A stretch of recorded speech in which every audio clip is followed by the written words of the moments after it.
একটা লিমিট থাকে, যখন লিমিট চলে যায় ওইটা তখন আর কাজে আসে না। যেমন একটা কার্ড, সেটা ভিসা কার্ড হতে পারে, ক্রেডিট কার্ড হতে পারে, এটার ভিতরে যদি একটা লিমিট থাকে এত হাজার টাকা আপনি উঠাইতে পারবেন, বা এই কার্ডের একটা মেয়াদ থাকে, যতদিন পর্যন্ত এই কার্ডের মেয়াদ থাকে ততদিন পর্যন্ত এটার মহাব্বত আপনার কাছে থাকে, ঠিক কিনা? যখন এই কার্ডের মেয়াদ চলে যায় তখন ওই কার্ডটাকে ছুঁড়ে ফেলে দেন। কেন? এই কার্ডের আর মেয়াদ নেই। ঠিক মানুষেরও একটা মেয়াদ আছে, আল্লাহ তাআলা এই মেয়াদ দিয়ে হায়াতের জিন্দেগি দিয়ে এই দুনিয়াতে পাঠাইছেন।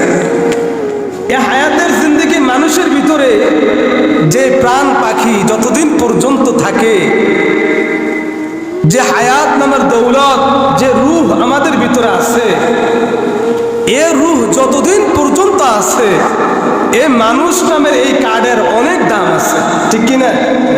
ফ্যামিলির প্রত্যেকটা মানুষ তাকে ইম্পর্টেন্ট মনে করে, তাকে সম্মানের সাথে স্মরণ করে। কিন্তু এই মানুষ নামের যখন এই হায়াতের জিন্দেগি চলে যায়, এই কার্ডের মেয়াদ ফুরিয়ে যায়, তখন তার কোনো আর দাম থাকে না। লক্ষ কোটি দিলেও আমাকে আপনাকে, আমার আপনার মৃত্যুর পরে এ প্রাণ পাখি যখন দেহ থেকে আলাদা হয়ে যাবে, একদিনের জন্য আমাদেরকে রাখা হবে না আমাদের ঘরের ভিতরে। রাখবে নাকি? লক্ষ কোটি দিলে রাখবে? রাখবে না। কেন? এই মানুষের মেয়াদ নাই, এই দেহর আর কোনো মেয়াদ নাই, এই দেহর আর কোনো দাম নাই। এই মাটির দেহ মাটির মধ্যে আবার দাফন করে দিবে। তো এই জন্য মুহতারাম হাজিরিন, লিমিট থাকতে লিমিটের ক্রস, অর্থাৎ এটাকে সম্মান করতে হবে।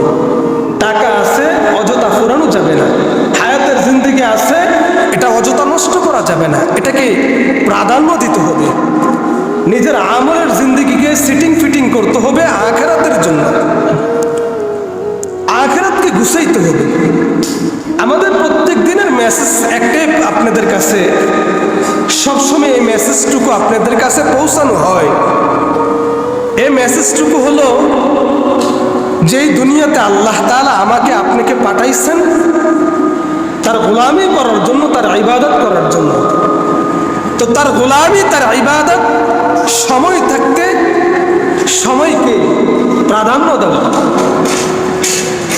কথায় আছে যে সময় থাকতে সাধন করো, হ্যাঁ, যখন সময় শেষ হয়ে যাবে, সময় ফুরিয়ে যাবে, আর কাজে আসবে না।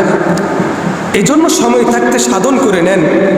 নিজের জীবনটা প্রত্যেকটা নিঃশ্বাসে প্রশ্বাসে মালিককে স্মরণ করেন, মালিকের প্রত্যেকটা নেয়ামতকে কদর করেন। এই জন্য মুহতারাম হাজিরিন, আমরা চেষ্টা করব আল্লাহ তাআলার এই হায়াত নামের এই দৌলতকে, এটাকে প্রাধান্য দেওয়ার জন্য।